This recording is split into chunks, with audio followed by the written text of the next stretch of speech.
Good afternoon, everyone. Please allow me to introduce myself. I'm Jay Hennick, the founder and chairman of FirstService Corporation, and I'll be acting as the chair of the meeting. Before we begin the official part of the meeting, allow me to introduce the people that are here with me on the dais. Scott Patterson, the president and CEO, Jeremy Rakusin, CFO, and of course, Doug Cook, corporate secretary. Now I'd like to ask our CEO, Scott Patterson, to come up and share some thoughts on FirstService and its future. Good afternoon, everyone. Let me welcome you again to our annual general meeting for 2017. We enjoyed another very strong year in 2017, and I'm excited to be here today to share with you some of our highlights. You know, the AGM is really our only opportunity during the year to interact in person with our shareholders. And it's generally a time for us to pause and focus on how you have fared in the year since we last met. And when we ran the math, I was very pleased to see that our stock price was up 47% during 2017. It's up further since year end, and it's up over 150% since our spin-off into a separate public company almost 3 years ago.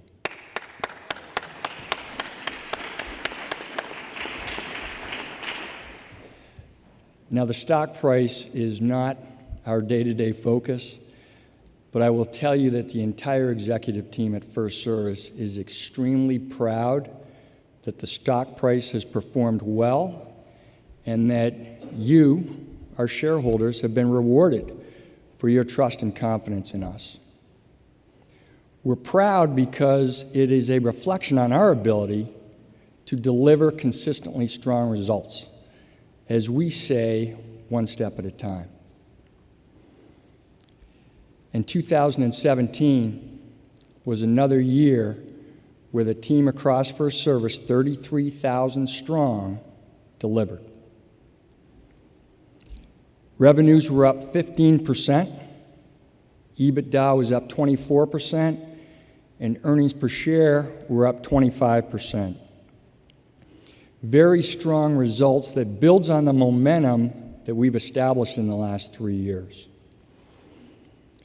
Revenues and EBITDA are up 51% and 93% respectively since the spinoff. And the 2017 results represent our 23rd consecutive year of revenue growth.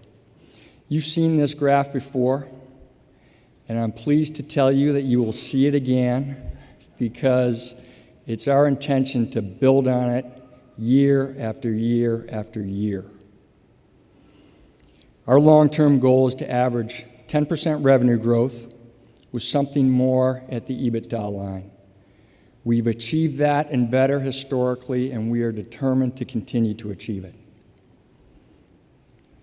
We will have further comments about our long-term goals in a few minutes, but first I want to touch on a few of our operational highlights, and then Jeremy will take a closer look at our financial report.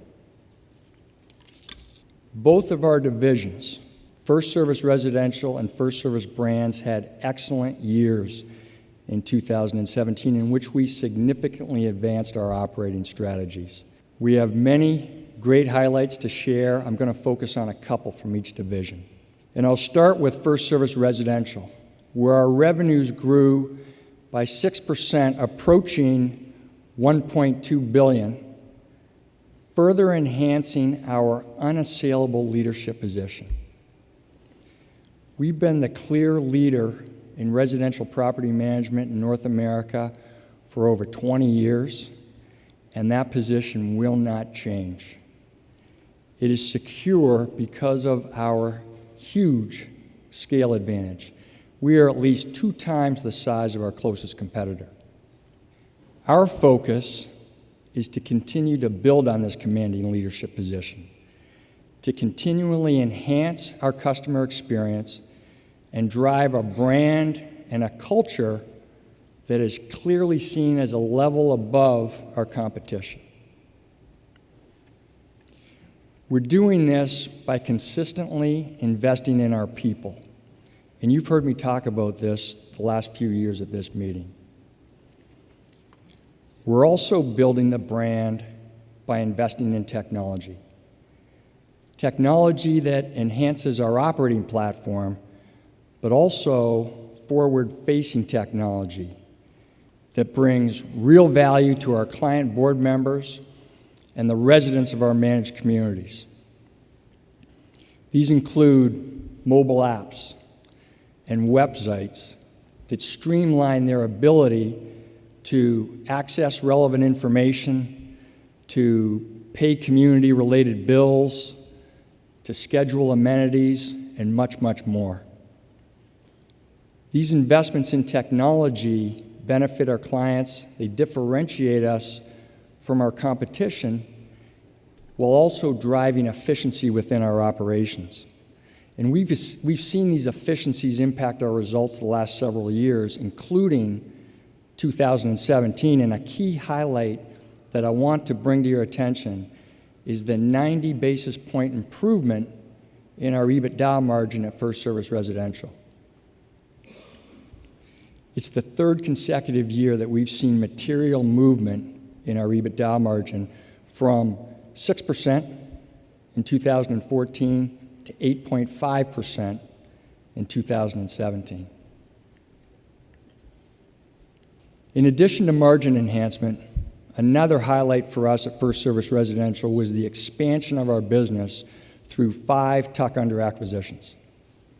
We look for acquisitions in this division that expand our geographic footprint, that increase our share in existing markets, or that broaden our ancillary service capability. And during 2017, we acquired 2 companies that increased our share in existing markets. Zolco Realty, a leading high-rise management company in the Washington, D.C. market, and Paradise & Associates, number 2 behind us in Minneapolis, St. Paul. These acquisitions serve to significantly bolster our leadership positions in both markets. The other 3 acquisitions were ancillary service companies that added important capability for us in various markets. We've added tuck-under acquisitions in this division every year for the last 20. It's a key part of our strategy, and we're very pleased to have added 5 more great companies in 2017. Let me now turn to FirstService Brands, which had an outstanding year with revenues up 44%.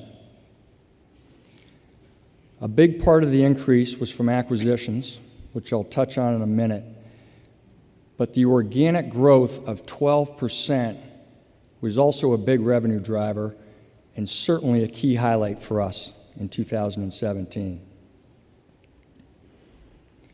FirstService Brands is a provider of essential property services with 8 well-known market-leading brands, each of which aspire to define service excellence in their respective markets. And it's this relentless focus on customer experience across our brands which is our differentiator and the principal reason why the organic growth in this division is 2 times the growth rate for the overall market. The second highlight I want to talk about in this division is the progress we are making at our company-owned strategies at California Closets and Paul Davis Restoration. At California Closets, we added 3 major markets to our portfolio over the last year. Early in 2017, we acquired the Orange County franchise, one of the largest operations within our California Closet system. Later in the year, we added the important Atlanta market, and more recently, we acquired our Las Vegas franchise. These 3 bring the total number of company-owned operations to 16 and annualized revenue to over $150 million. Also during the year, we opened our Eastern manufacturing facility in Grand Rapids, Michigan. Together with our Western manufacturing facility in Phoenix, we now have the capability to serve all of our company-owned operations, the ones we own today plus anything we add in the future. As a reminder, our long-term goal in this strategy is to own the major markets and service them through centralized manufacturing, which will drive significant efficiencies while also enabling us to set the tone for the brand in terms of quality and customer experience. We also made real progress with our company-owned strategy at Paul Davis Restoration, and we made two acquisitions over the last year. We added Paul Davis Omaha in the second quarter, and more recently we completed the acquisition of our Washington, D.C. franchise. Both these operations are larger within the Paul Davis network and strategic for us in terms of creating a platform that can provide consistent, transparent service targeted at national insurance companies and large commercial accounts. We now own 6 company-owned operations. Our longer-term goal is to own at least 25 to achieve the network that we believe we need to differentiate ourselves with commercial accounts. The Paul Davis company-owned strategy is a longer-term plan, but one that we see as a huge opportunity for us. I expect we will be highlighting Paul Davis Restoration on this stage for many, many years. There is one more company-wide highlight that I want to share with you, but first, let me invite Jeremy up to take a closer look at our financial report. Thank you, Scott, and good afternoon, ladies and gentlemen. The headline for 2017, as Scott just outlined, was another year of very strong financial performance. Diving further into the details, our consolidated full-year financial results for 2017 included revenues a shade over $1.7 billion, up 15% versus 2016. Adjusted EBITDA of $162 million, representing 24% growth over the prior year, and adjusted earnings per share of $2.03, a 25% increase year over year. The top-line growth was underpinned by a solid 6% consolidated organic growth. Our tuck-under acquisition activity continued to prosper, driving the remaining 9% revenue growth. Earnings performance was even stronger as our consolidated EBITDA margin expanded to 9.5%, up 70 basis points versus the 8.8% in the prior year. It was another exceptional year of operating performance by our management teams across the board.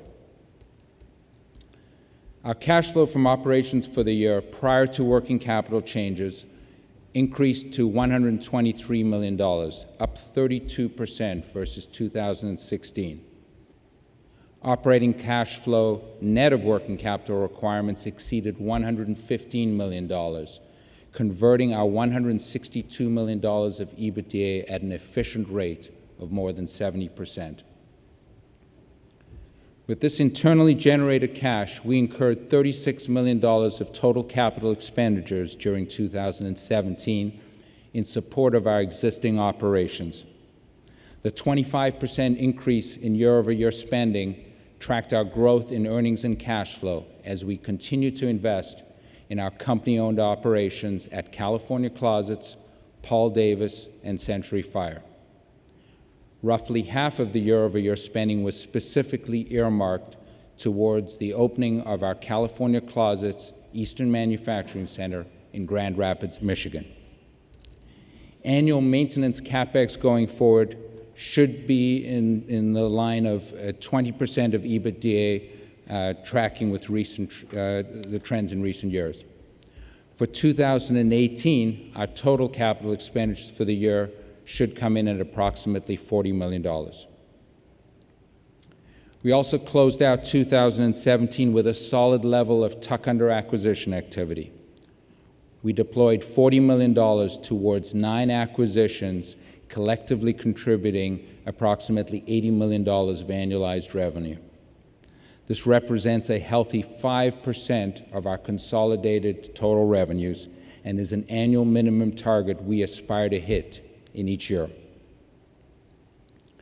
We remain steadfast in our valuation discipline in evaluating our potential acquisition opportunities, despite the robust deal flow and lofty multiples being paid in the broader M&A market. Our activity in the fire protection and non-Paul Davis restoration sectors have been somewhat tempered by this heightened competitive environment. However, we are getting our fair share of deals done to bolster our presence in key strategic markets, and our current pipeline continues to remain healthy. I will provide further details on our balance sheet in just a moment, but suffice to say that we are extremely well capitalized to fund all of our acquisition initiatives and that match our criteria around strategic and management fit and buying on sensible terms.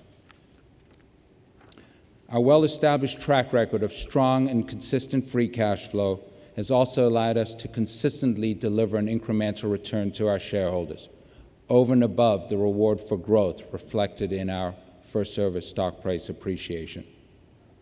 In February of this year, our board approved a 10% increase to our annual common share dividend to 54 cents US per share. This marks the third 10% dividend hike since our inception as a new public company less than 3 years ago. Turning now to our balance sheet and capital structure. For our 2017 year-end, we had $212 million of net debt with a 1.3 times leverage ratio as measured by net debt to trailing 12 months EBITDA. This compares favorably to the 1.5 times leverage ratio at our 2016 and 2015 year ends. So our financial position entering 2018 has never been stronger, and this was achieved after spending a cumulative $110 million during 2017 to drive shareholder value in the form of capital expenditures, acquisitions, dividends, and normal course share repurchases.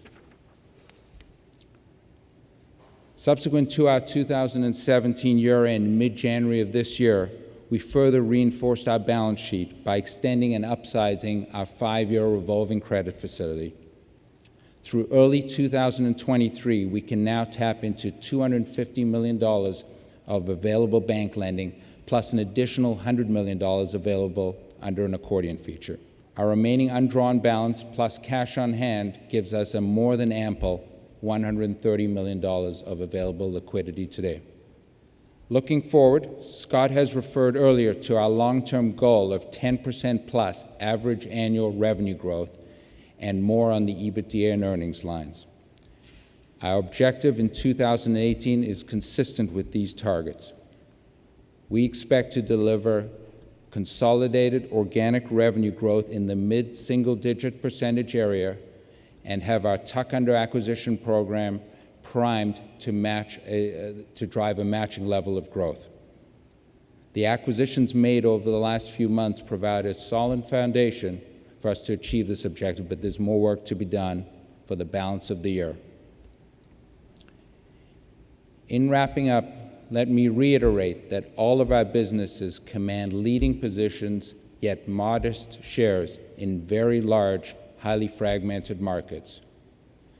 This backdrop is conducive to strong organic growth and consolidation through tuck-under acquisitions that we believe is sustainable over the long term. Now I'll turn things back over to Scott for some concluding remarks. Thank you, Jeremy. Today I would like to share one more important highlight from 2017, one that we are most proud of, and it relates to the work we did to lay the foundation for the launch of our social purpose at the outset of this year. Last year, we undertook a 9-month exercise that included research and interviews to find out what was important to our people, our customers, in terms of corporate social responsibility, and we made a commitment to incorporate that feedback into our business model for 2018. And what we found was inspirational. We knew we had a caring, service-oriented culture from our years of focus on customer experience and delivering service excellence. If you work at FirstService today, you are a service-oriented, customer-first individual. What we did not know or fully appreciate is how extensive that service culture extended beyond our work and into our local communities to help the underserved and the disadvantaged. We discovered that virtually every operation, every franchise mobilizes around at least one event or initiative to help the underserved. In fact, the consulting company that worked with us throughout this process told us, frankly, they have never seen this level of authenticity around helping the local communities. It speaks volumes about our culture. We are having a powerful and a positive impact on the communities where we work and live today. We launched our social purpose initiative to recognize these local efforts and to create awareness across FirstService. Our goal is to leverage our culture to build further momentum and to inspire even more. As a first step, we created a master calendar that lists all the events and the initiatives across the company. And it is quite a list. There are hundreds of events, and they keep coming. We're now starting to collaborate and work together across brands locally to have a greater impact on local events. We know that working together, we can do more. It's early days, but this new initiative is creating tremendous energy across the company, and we're convinced that it will enhance employee engagement and further build on an already unique culture. As part of our social purpose initiative, we established the FirstService Relief Fund, set up to be a source of financial assistance to our people in times of economic hardship. We found in our research that with 33,000 associates, sometimes it's our own people that find themselves in need of assistance. The Relief Fund will be available during natural disasters such as Hurricanes Harvey and Irma, which displaced many of our employees from their homes. It's also available for unfortunate situations like the loss of a family member or unforeseen and uninsured medical expenses. The fund will be supported by FirstService Corporation, but also by our employees through voluntary donation. It's really an opportunity for all of us at FirstService to help each other.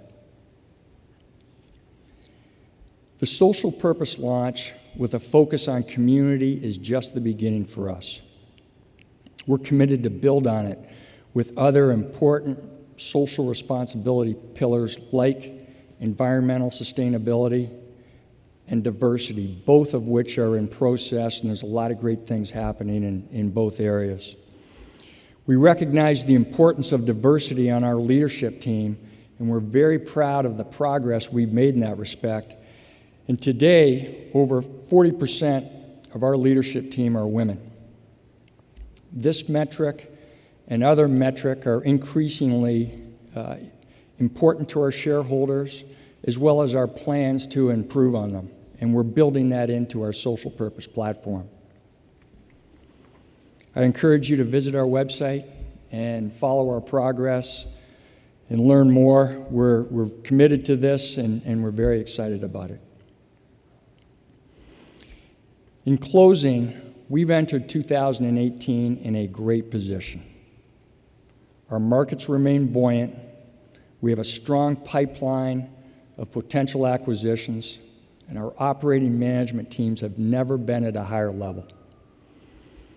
We are very confident about our future prospects and our ability to meet our long-term goal of double-digit top and bottom line growth while always respecting our motto of creating value one step at a time.